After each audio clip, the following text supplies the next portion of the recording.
Aujourd'hui, on va vous parler du pouvoir d'agir. Pour ça, on va d'abord vous présenter un petit exemple du projet Celsius.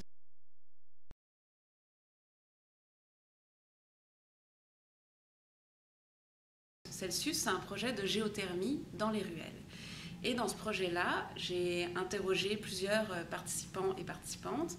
Et ce qu'on a constaté, c'est qu'au début, les participantes, donc les femmes notamment, étaient beaucoup plus en position d'observatrices et au fur et à mesure du projet, ont développé leur pouvoir d'agir. Cette recherche-là, sur la question du pouvoir d'agir, elle a été menée par un partenariat entre la chaire de recherche sur la transition écologique et Solon. Solon, c'est un OBNL dans Rosemont-la-Petite-Patrie qui suscite et accompagne l'action citoyenne pour faire des milieux de vie qui sont sobres en carbone, inclusifs, verts, etc. Dans le cadre de cette recherche, on propose une définition opérationnelle du pouvoir d'agir. Cette définition-là, elle a 4 dimensions. L'acquisition des ressources, des stratégies et des compétences, puis ça vient vraiment jouer sur la capacité d'agir, et la volonté, qui est la motivation intrinsèque. Donc la motivation intrinsèque, elle a 4 composantes. La première composante, c'est le sens de l'action. C'est ce qui fait sens pour l'individu. La personne, elle va être motivée si elle perçoit un sens à l'action qu'elle envisage. Ce qu'on a remarqué dans le projet Nos milieux de vie, donc dans le projet de recherche, c'est que la co-création de vision était plus importante finalement que le résultat lui-même. Puis pourquoi ? Parce qu'en fait, pendant cette co-création de vision, on identifie les valeurs, les besoins des participants et participantes, puis leurs désirs personnels. Puis ça permet vraiment de trouver le sens pour la personne. Et en identifiant ces valeurs, besoins et désirs, on peut les envisager dans une perspective qui est collective et qui permet de rejoindre les différentes personnes d'un milieu de vie, quelle que soit leur origine sociale ou culturelle. Puis la question que j'ai envie de vous poser, ou vous garder en mémoire, c'est comment est-ce qu'on fait pour rejoindre les besoins de citoyens et de citoyennes avec nos projets ? Donc la deuxième composante de la motivation intrinsèque, c'est le choix. C'est d'avoir l'impression qu'on peut choisir, que ça vient de nous, en fait, de participer à un projet. Et dans ce cas-là, la motivation va augmenter, plutôt que si on agit par obligation. Par exemple, si on veut recruter une personne pour un projet, puis qu'on insiste pour qu'elle joigne le projet, sa motivation va être moindre, puis surtout elle sera moins pérenne dans le temps que si la personne a l'impression que le choix de rejoindre le projet vient d'elle.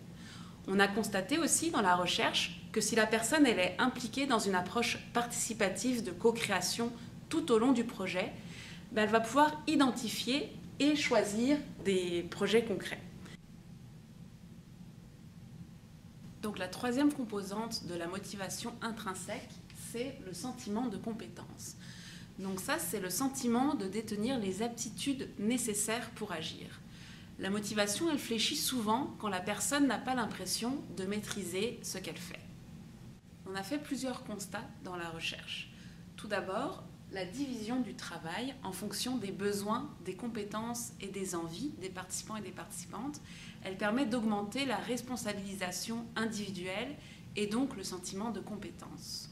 Le deuxième constat, c'est que c'est important de tenir compte de l'expertise du milieu de vie des participants et des participantes, parce que ça fait en sorte que ceux-ci vont se sentir experts et expertes en nommant les enjeux et besoins dans leur milieu de vie qui sont concrets et réels. Le troisième constat, c'est que si la personne n'a pas la compétence, le fait de travailler en co-création avec d'autres personnes permet en fait d'acquérir les compétences qu'on n'a pas ou de se sentir meilleur. Le dernier constat, c'est que c'est important d'outiller techniquement les participants et participantes au projet. 2 exemples concrets.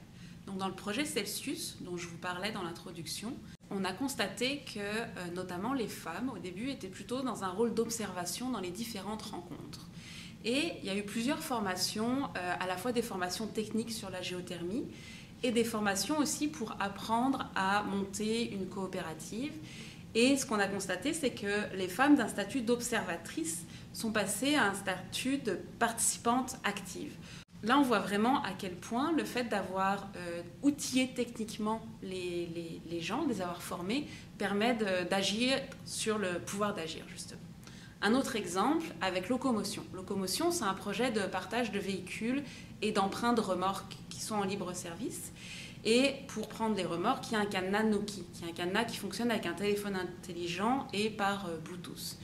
Et plusieurs participantes et participants que j'avais interrogés m'ont dit « Ah ben, on a essayé de comprendre une fois, deux fois le fonctionnement du cadenas, puis finalement on ne s'est pas senti légitime à redemander comment il fonctionnait et on arrête d'utiliser les remorques parce qu'on n'ose pas redemander. » Donc il y a vraiment cette question-là aussi de la légitimité à reposer la question. Donc la question là que j'avais envie de vous poser, c'est est-ce qu'il y a des choses que vous tenez pour acquises dans vos projets et que vous ne devriez pas tenir pour acquises dans les compétences des participants et des participantes?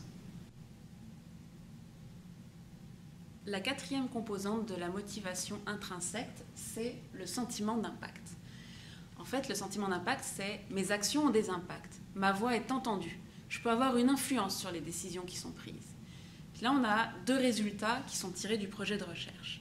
D'abord, le sentiment d'avoir un impact, il est renforcé par la co-création et également la division du travail. Je sais que le travail a été fait et je vois qu'il a un impact. Je sais exactement ce que j'ai fait en fait dans le projet. Le deuxième résultat, c'est que travailler à l'échelle du milieu de vie, ça permet aussi de renforcer ce sentiment d'impact. Parce qu'on va voir nos actions, on va pouvoir les sentir. Donc le sentiment d'impact permet vraiment d'augmenter la motivation et donc ultimement le pouvoir d'agir et aussi que les participants et participantes reviennent à long terme. Donc la motivation intrinsèque, c'est un des 4 facteurs qui influencent le pouvoir d'agir. Les 3 autres composantes, elles correspondent à la capacité d'agir. Le deuxième facteur qui influence le pouvoir d'agir, c'est d'avoir accès à des ressources. C'est-à-dire que la personne soit consciente qu'il y a des ressources qui existent, qu'elle sache où sont ces ressources et qu'elle sache qui possède ces ressources. On parle de ressources physiques, monétaires, mentales.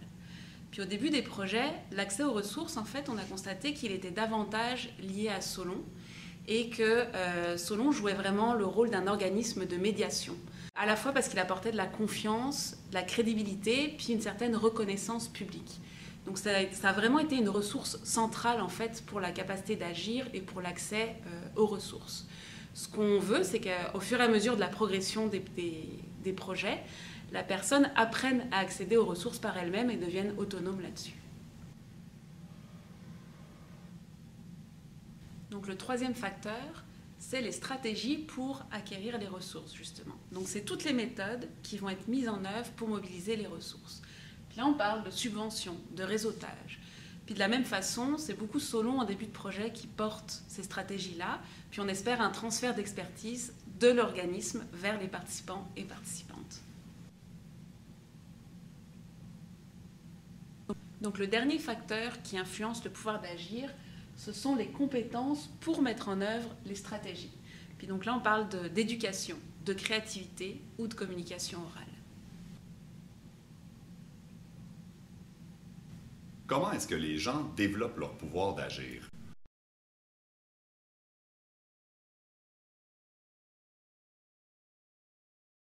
On va voir 4 facteurs qui influencent le développement du pouvoir d'agir.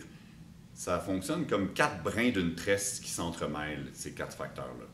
Le premier brin de la tresse du développement du processus du pouvoir d'agir, c'est un peu comme une échelle. On va partir du bas pour grimper les échelons. Donc, le premier échelon de l'échelle, c'est l'assistance muette. La personne assiste au projet, elle est peut-être un peu gênée, elle n'exprime pas trop ce qu'elle pense, elle n'ose pas parler aux autres personnes. Tranquillement, pas vite, la personne va être à l'aise de discuter de certains sujets simples, par exemple la météo, demander à d'autres personnes « Hey, comment ça va? » Éventuellement, on peut l'aider à s'impliquer encore davantage en l'amenant à participer dans les débats par rapport au projet, à l'amener à nommer son opinion et éventuellement, quand la personne elle participe pleinement et que son pouvoir d'agir a augmenté, la personne elle prend part aux décisions, elle dit « Ah, moi je suis d'accord avec ça, moi je préférerais telle option. » Le deuxième brin de la tresse, c'est la compétence technique. Ça peut concerner toute une variété de domaines. Par exemple, être à l'aise de parler en public, savoir manifester son empathie à d'autres participants, savoir travailler le bois, le métal, ou encore avoir des compétences, une certaine maîtrise de l'ordinateur, par exemple.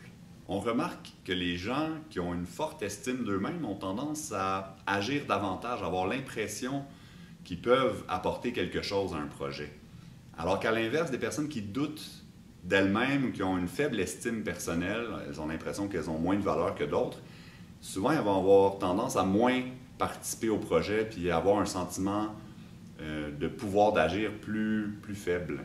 Dans un projet, si on veut aider des gens à augmenter leur pouvoir d'agir, on peut avoir un impact en trouvant une façon de mettre en valeur les compétences des gens pour qu'ils puissent se sentir bons dans quelque chose. Et ça peut avoir un impact sur leur estime personnelle et ensuite, éventuellement, développer un plus grand pouvoir d'agir.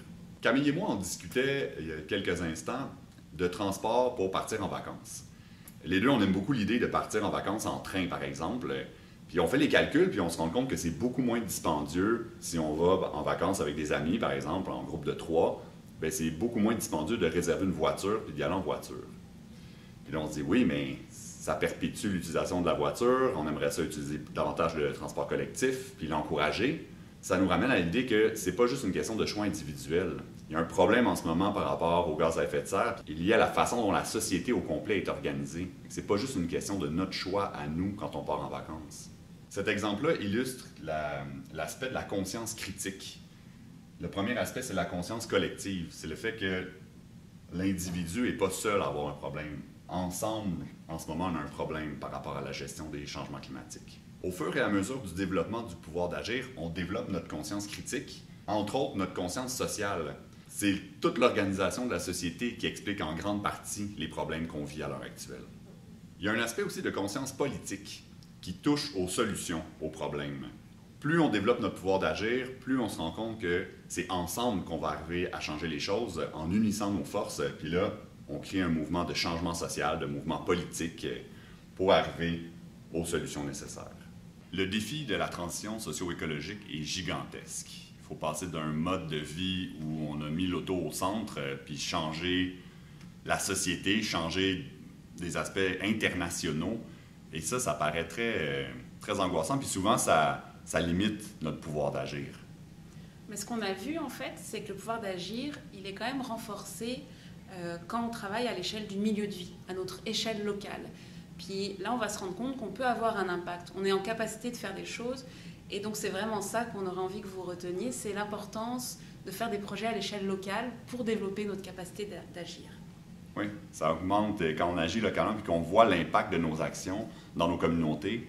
Bien, on a l'impression d'avoir un plus grand pouvoir d'agir sur cette situation-là. Et au final, les choses progressent.